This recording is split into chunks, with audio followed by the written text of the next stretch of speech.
noches, sean bienvenidos a su programa A la Medida. Es un gusto compartir con ustedes y bueno, hoy estaremos realizando un análisis muy interesante, Julio, sobre distintos temas. ¿Cómo estás? Buenas noches. Bien, muy buenas noches para ti, Sandy, y buenas noches para usted allá en casa. Estamos precisamente acá por TN23, completamente en vivo, para tocar estos temas de coyuntura nacional. Y el primer análisis, Sandy, ¿qué te parece ya reabrir las fronteras de nuestro país? Terrestres, marítimas, aéreas. Y precisamente con ese análisis vamos a iniciar esta noche porque el presidente de la República dio detalles sobre la reapertura de las fronteras.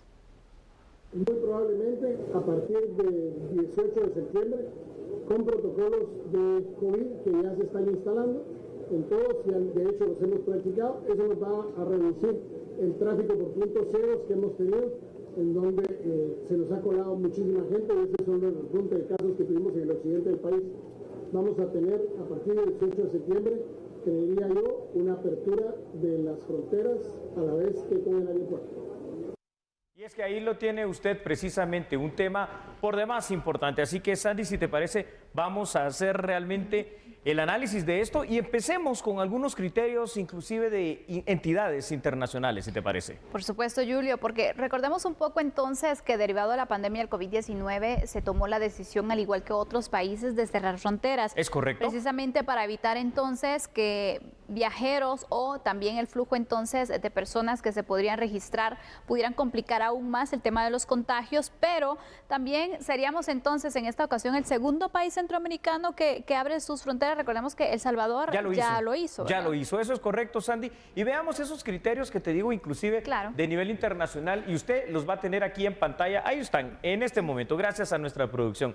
La Organización Mundial de la Salud, Sandy, ha afirmado que cuando un país ya existen brotes de la pandemia del COVID-19, pues ya no tiene ningún sentido el mantener cerradas sus fronteras. De todas maneras, la enfermedad ya está allí. Por ello, se espera que para el próximo 18 de septiembre todo tipo de frontera guatemalteca sea abierta, situación que aún podría variar si la pandemia, digamos, adquiere fuerza en estos días que quedan para esa fecha.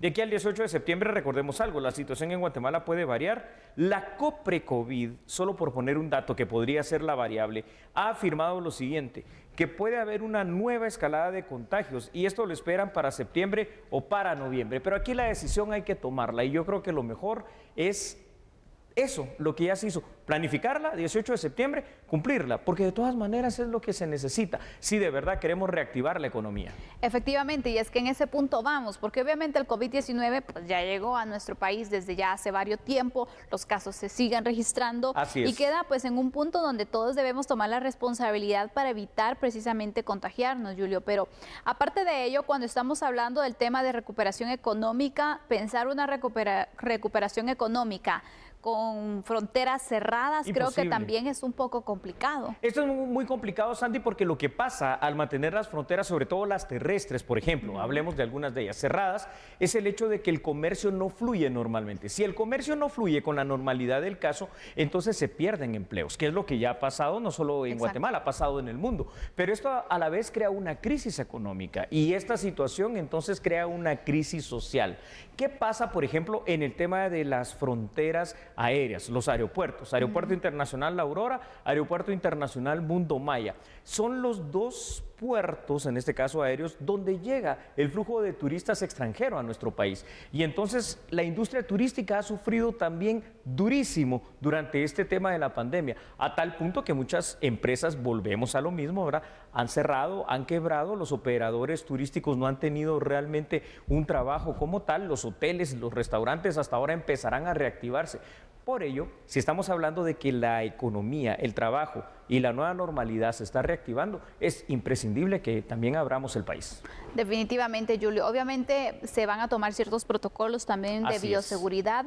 De hecho, en el tema aéreo ya se realizó un recorrido de cómo está la situación en el Aeropuerto Internacional La Aurora, precisamente para verificar esos protocolos, y pues en las fronteras terrestres obviamente también se deben tomar las mismas. Creo que va a ser muy importante, Julio, para evitar entonces que se dé un repunte de casos considerable. Los países vecinos también tienen que ser obviamente responsables y mantener también su control, ¿no? Eso es correcto, pero ya que dices países vecinos, pongamos el caso de El Salvador, que tú ya lo has tocado, donde efectivamente ya tienen unas cuantas semanas de que aperturaron nuevamente su aeropuerto y las fronteras.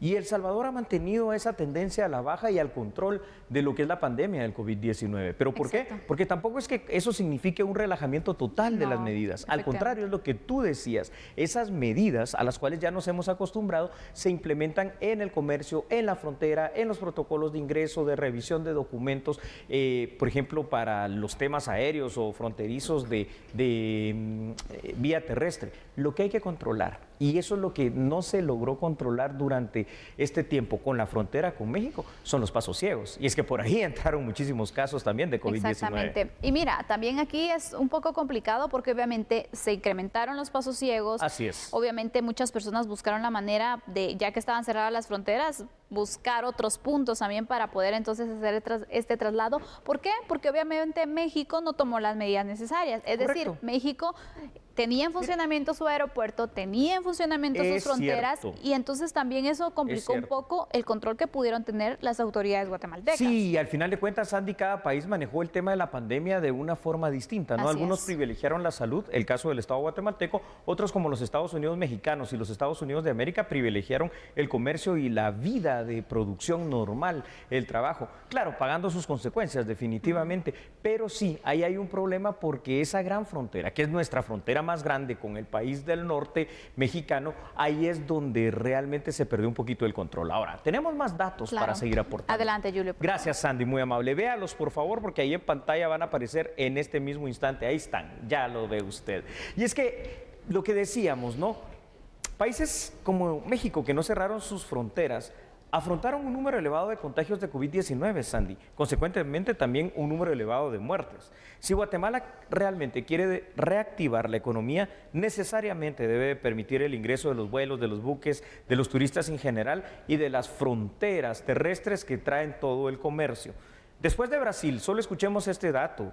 Perú es el país más afectado en Latinoamérica por la pandemia, pero a pesar de ello ya anunciaron la apertura de sus fronteras para el próximo 1 de octubre, lo cual quiere decir, sumado a todo lo que hemos tratado de analizar, sumado al ejemplo de lo que va a hacer Perú y sumado también a la misma recomendación de la Organización Mundial de la Salud, no existe una justificación para ya no reabrirlas.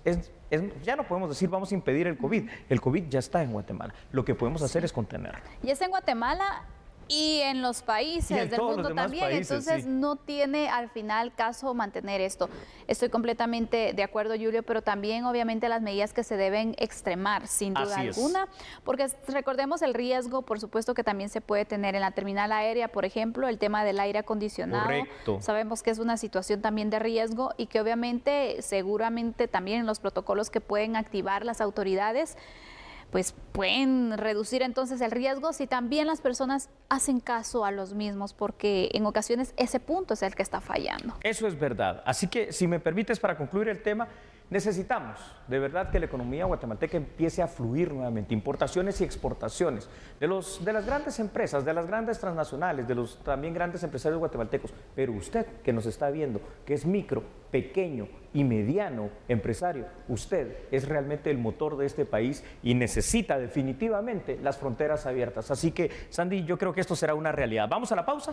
Vamos a la pausa en este momento, pero al regresar estaremos hablando acerca del presupuesto para el próximo año, que de hecho ya se hizo una propuesta ante el Congreso. Perfecto, me parece muy bien, y a ver qué es lo que pasa en el Congreso, donde siempre esto se vuelve un calvario. Efectivamente, Julio. Vamos a hacer una pausa. También les estaremos informando acerca de la situación de Nana, que se ha convertido ya en un huracán, se ha fortalecido. Alerta. Y de hecho ya hay ciertas complicaciones en algunos sectores del país. Por favor, no se pierda esa información. Hay inundaciones que se reportan en Ayutla, San Marcos. Los bomberos ya se están trasladando para poder ayudar a la población, y también los datos que se da de una aeronave cazadora de huracanes de la Fuerza Aérea indican que Nana entonces ya es un huracán y se espera que llegue a tierra a lo largo de la costa de Belice durante esta noche. Así lo da a conocer el Centro Nacional de Huracanes. Esa es la información que tenemos entonces. Por favor, atentos, regresamos. Terrible información, no cambie porque nosotros somos a la medida.